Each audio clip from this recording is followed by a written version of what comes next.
திருச்சிற்றம்பலம். தென்னாருடைய சிவனையை போற்றி, எந்நாட்டவருக்கும் இறைவா போற்றி. அனைவருக்கும் வணக்கம்.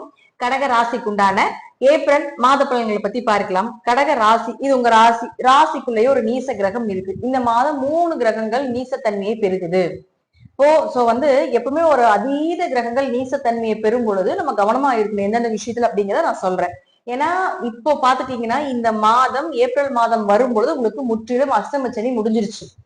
டோட்டலா ரிலீஃப் ஆக போறீங்க. ஆனாலும் இந்த மாத பலன்களை படி பார்க்கும்போது உங்க ராசிக்குள்ளேயே ஒரு கிரகம் நீசமாகுது, செவ்வாய்.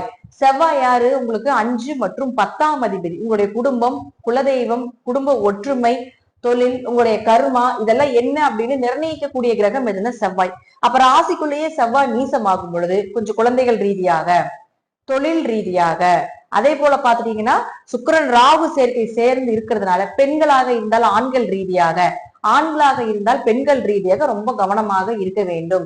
ஏன்னா சனி, சுக்கிரன், ராகு இதெல்லாம் பெண் சாபத்தின் உச்ச நிலையை கொடுக்கக்கூடிய ஒரு அமைப்பு ஜாதகத்தில் உங்களுக்கு இருக்கும் பொழுது. சோ அந்த போல உங்களுடைய ஜாதகத்தில் இருந்தாலும் கொஞ்சம் கவனமாக இருந்து செயல்படுத்திக்கோங்க. ஒரு நீச கிரகம் ராசிக்குள்ள இருக்கும் பொழுது நமக்கு ஏதாவது ஒரு மைண்ட் ரீதியாக கொஞ்சம் மனக்கவலைகளை கொடுத்து கொண்டே இருக்கும். ஒரு ப்ராசஸிங் அடுத்தது எடுத்து வைக்க முடியல, அடுத்த விஷயம் என்ன செய்யறதுன்னு தெரியல, அந்த யோசனைகளை கொஞ்சம் குறைச்சிடும். அதனால கொஞ்சம் இந்த முருகன், செவ்வாய்னாலே முருகன் தான்.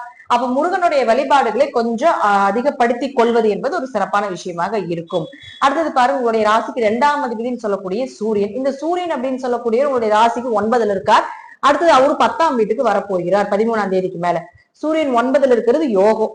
ஏன்னா ஏதாவது ஒரு வழியில பணம் வரவு, காசு, சொத்து, தந்தை மூலமாக ஏதாவது ஒரு வழியில பணம் வர்றதுக்கு உண்டான வாய்ப்பு இதெல்லாமே ஏற்படுத்தி கொடுத்துரும். அப்ப அவரே உங்களுக்கு அடுத்தது 10ஆம் வீட்டுக்கு வரும்போது, தொழில் ஸ்தானத்துக்கு வரும்போது தொழில வளர்ச்சி, தொழில லாபங்கள், தொழில புதிய நபர்களுடைய சந்திப்புகள், புதுசா யோசனைகள், கிரியேட்டிவிட்டி பண்றது, தொழில வளர்ச்சி. சூரியனாலே வளர்ச்சி தான். அந்த வளர்ச்சிக்குண்டான ஒரு பாதையை நிச்சயமாக இந்த சூரியன் 13ஆம் தேதிக்கு மேல நிச்சயமாக ஏற்படுத்தி கொடுப்பார் அப்படிங்கிறதுல மாற்றம் இல்லை.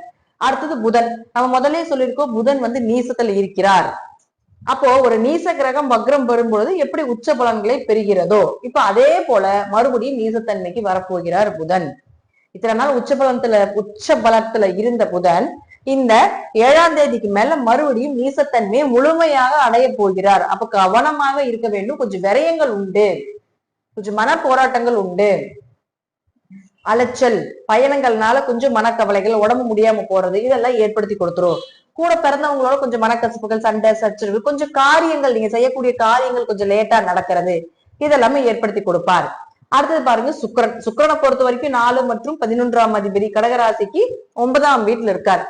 அவர் உச்சமானாலும் வக்ரத்துல இருக்காரு. எப்படி உங்களுக்கு உச்ச கிரகம் வக்ரமானால் நீச பலனோ அதே போல நீச கிரகம் வக்ரமானால் உச்ச பலன் அப்படிங்கிறது ரூல்ஸ். அப்போ இந்த சுக்கிரன் உங்களுக்கு உச்சமாக இருந்தாலும் 13ஆம் தேதி வரைக்கும் வக்ரமா இருக்கும்போது நீச பலனை அடைகிறார். அப்ப 4ஆம் அதிபதி நீசமாகும் பொழுது என்ன செய்வார்? உங்களுக்கு 13ஆம் தேதி வரைக்கும் வீடு, மனை, சொத்துக்கள், லாபங்கள் சார்ந்த விஷயங்கள், தாயினுடைய ஆரோக்கியம், உங்களுடைய ஆரோக்கியம், இது சார்ந்த விஷயத்துல கவனமாக இருக்க வேண்டும். ஏதாவது ஒரு தேவையில்லாத விரைய செலவுகளோ ஒரு மருத்துவ செலவுகளோ வரும் அப்படிங்கறது அமைப்பு. அப்ப 13ஆம் தேதிக்கு மேல மறுபடியும் சுக்கிரன் உச்சமாகிறார். அப்ப 13ஆம் தேதிக்கு மேல வீடு சார்ந்தது, சொத்து சார்ந்தது, மனைகள் சார்ந்த விஷயங்கள், இதுல எல்லாமே அடுத்த ப்ராசஸ் நீங்க பண்றதுக்கு உண்டான எல்லா விஷயத்தையும் மூவ் பண்ணலாம். அது வரைக்கும் 13ஆம் தேதி வரைக்கும் கொஞ்சம் பொறுமையா இருந்தா போதும், அவ்வளவுதான். அடுத்தது பாருங்க, அவரே உங்களுக்கு லாபஸ்தானாதிபதியாக இருக்கிறதுனால 13ஆம் தேதிக்கு மேல நீங்க செய்த விஷயத்துக்கும் நீங்க எதிர்பார்த்த லாபங்கள் கண்டிப்பா அடைந்தே தீர்வீங்க அப்படிங்கிறதுல மாற்றம் கிடையாது.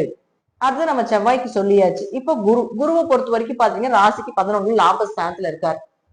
அப்ப அவர் 9ஆம் அதிபதியாக லாபஸ்தானத்துல இருக்கும் பொழுதும் 6ஆம் அதிபதியாகி 11ஆம் இடம் சொல்லக்கூடிய லாபஸ்தானத்துல இருக்கும் பொழுதும் ஏதாவது ஒரு வழியில லாபங்கள் கொடுத்துருவார். ஏதாவது ஒரு வழியில பண வரவு உண்டு. தாய் மூலமாகவோ, தந்தை மூலமாகவோ, பூர்வீக சொத்துக்கள் மூலமாகவோ, அவர் அங்கிருந்து அங்க போறதுக்குள்ள ஏதாவது ஒரு நல்ல விஷயத்த அவர் செய்யாம போக மாட்டார் அப்படிங்கிறது முற்றிலும் உண்மை. அதே போல சனி பாத்தீங்கன்னா ராசிக்கு 8ல இருந்தார், இப்ப 9க்கு வந்துட்டார். அஷ்டம சனி முடிஞ்சு 9ஆம் இடத்து சனி. 9ல் பொதுவாக நம்ம சனி பயிற்சியை கொடுத்திருப்போம். 9ல் சனி இருந்தால் தந்தைக்கு சிறு தோஷங்கள், பூர்வீக சொத்து சார்ந்த விஷயங்கள், சொத்து, பங்காளி உறவுகள், பரம்பரை சொத்துக்கள் சார்ந்த விஷயம், இது எல்லாமே கண்டிப்பா நடக்கும். 9ஆம் இடத்துல பாருங்க 5 கிரகங்கள் இருக்குது. அப்ப தந்தையினுடைய ஆரோக்கியத்துல கொஞ்சம் கவனமாக இருக்கணும். தந்தை ஒரு 2-3 மாதங்கள் தான், இவங்க எல்லாமே அப்படியே பிரிஞ்சுட்டாங்கன்னா கொஞ்சம் நல்லா இருக்கும். ஒரு 2-3 மாசம் ஜூன், ஜூலை வரைக்கும் கொஞ்சம் கவனமா இருந்துக்கணும். கூட்டு கிரக சேர்க்கை அப்படிங்கிறது அவ்வளவு சிறப்புகள் கிடையாது.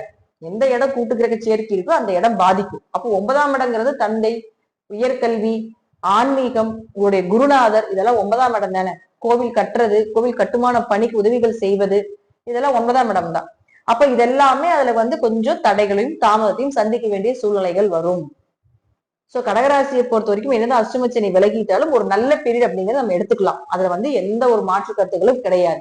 இருப்பினும் கொஞ்சம் கவனமாக இருந்து செயல்படுத்துவது, காசு பணம் சொத்து ஏதோ ஒண்ணு 13ஆம் தேதிக்கு மேல உங்களுக்கு சுக்கிரன் உச்சமாகும் பொழுது நல்லது கொடுத்துரும். ஆனால் சுக்கிரன் ராகு சனியோட சேரும் பொழுது இது பெண் சாபத்தினோட உச்சமாக இருக்கக்கூடிய கிரக சூழ்நிலைகளா இருக்கிறதுனால பெண்களாக இருந்தால் ஆண்களிடமும் ஆண்களாக இருந்தால் பெண்களிடம் ரொம்ப கவனமா இருக்கணும். இந்த கிரகச்சேர்க்கை இருந்தா உங்க ஜாதகத்துல இன்னும் கொஞ்சம் சற்று அதிகமாகவே கவனமாக இருந்து செயல்படுத்த வேண்டும் அப்படிங்கறதுதான் உண்மை. தேவையில்லாத ஆசைகள், தேவையில்லாத மனரீதியாக கொஞ்சம் அலைப்பாயிருது, இதெல்லாம் ஏற்படுத்தி கொடுத்துரும் இந்த ராகு சுக்கிரன். சோ கவனமாக இருந்துக்கோங்க. இளம் வயது கடகராசி அன்பர்கள் கஷ்ட அஷ்டமச்சியில் நிறைய அவமானப்பட்டு அசிங்கப்பட்டு தான் நம்ம வந்திருப்போம். சோ இளம் வயதுல இருக்கக்கூடியவர்கள் எல்லாமே கொஞ்சம் கவனமா இருந்து இந்த சுக்கிரனும் ராகும் கொஞ்சம் விலகிற வரைக்கும் கொஞ்சம் கவனமாக இருந்துக்கோங்க அப்படிங்கறத முற்றிலும் உண்மை. நன்றி. மீண்டும் ஒரு நல்ல பதிவுல சந்திக்கலாம். திருச்சிற்றம்பலம், தில்லையம்பலம், ஸ்ரீ நரசிம்ம துடிகளை சரணம்.